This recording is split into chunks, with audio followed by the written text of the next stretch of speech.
भारत ने एक और अहम कदम बढ़ाया है आत्मनिर्भर रक्षा क्षमताओं की ओर। भारतीय नौसेना और डीआरडीओ ने सफलतापूर्वक परीक्षण किया है एक अत्याधुनिक मल्टी इन्फ्लुएंस ग्राउंड माइन यानी मिग का, जो पूरी तरह स्वदेशी तकनीक से डिजाइन और विकसित की गई है। ये वही माइंस है जो पानी के नीचे दुश्मन के सबसे स्टील्थ यानी छिपकर चलने वाले जहाजों और पनडुब्बियों को भी पकड़ सकती है और उनका सफाया कर सकती है। इस कॉम्बैट फायरिंग को अंजाम दिया गया विशाखापट्टनम स्थित Naval science and technological laboratory द्वारा, जो डीआरडीओ की एक अग्रणी प्रयोगशाला है। इस ट्रायल में कम विस्फोटक इस्तेमाल करके सफल अंडर वाटर ब्लास्ट को रिकॉर्ड किया गया, और यह साफ संकेत है कि भारत अब समंदर के नीचे भी पूरी तरह सतर्क और सक्षम है। रक्षा मंत्री राजनाथ सिंह ने डीआरडीओ और नौसेना को इस सफलता पर बधाई दी और कहा, यह प्रणाली भारतीय नौसेना की अंडरसी वारफेयर क्षमता को और मजबूती देगी। अब बात करते हैं मिग सिस्टम की ताकत की।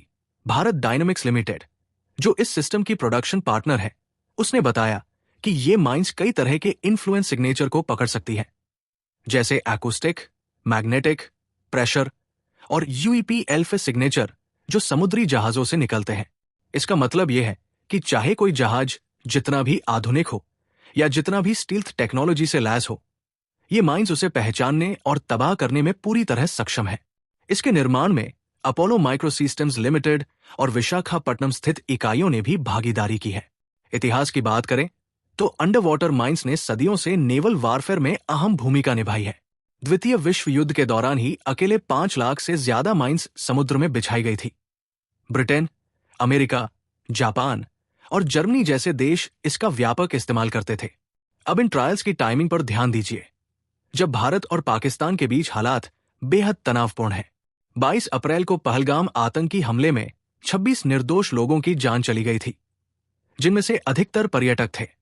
यह हमला पाकिस्तानी सीमा से आए आतंकवादियों ने अंजाम दिया था, और ठीक ऐसे समय भारत अपनी नेवल ताकत को तेजी से बढ़ा रहा है, ताकि किसी भी चुनौती का जवाब तुरंत और प्रभावशाली तरीके से दिया जा सके।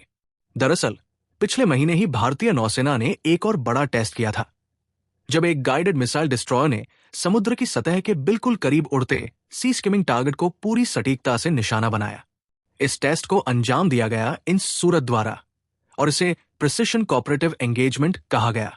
नौसेना के बयान में कहा गया, यह हमारी रक्षा क्षमताओं को मजबूती देने की दिशा में एक और मील का पत्थर है, और यह सब कुछ तब हो रहा है जब भारतीय नौसेना लगातार अपनी ताकत का प्रदर्शन कर रही है।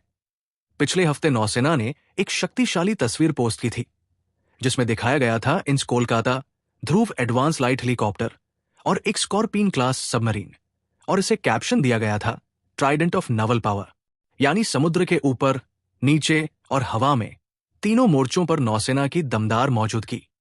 इसके अलावा कुछ ही दिन पहले नौसेना ने अरब सागर में एंटी शिप मिसाइल फायरिंग के कई वीडियो भी साझा किए, जिनमें ब्रह्मोस एंटी शिप और एंटी सर्फेस क्रूज मिसाइल्स को मध्य समुद्र से दागते हुए दिखाया गया। इन ऑपरेशनों में Kolkata class destroyers, Nilgiri class frigates और क्रिवक क्लास फ्रिगेट्स शामिल थे, और यह साफ संदेश था कि भारतीय नौसेना हर चुनौती के लिए तैयार है। तो कुल मिलाकर भारत आज सिर्फ जमीन या आकाश में ही नहीं, बल्कि समंदर की गहराइयों में भी आत्मनिर्भर और अत्याधुनिक ताकत बनकर उभर रहा है।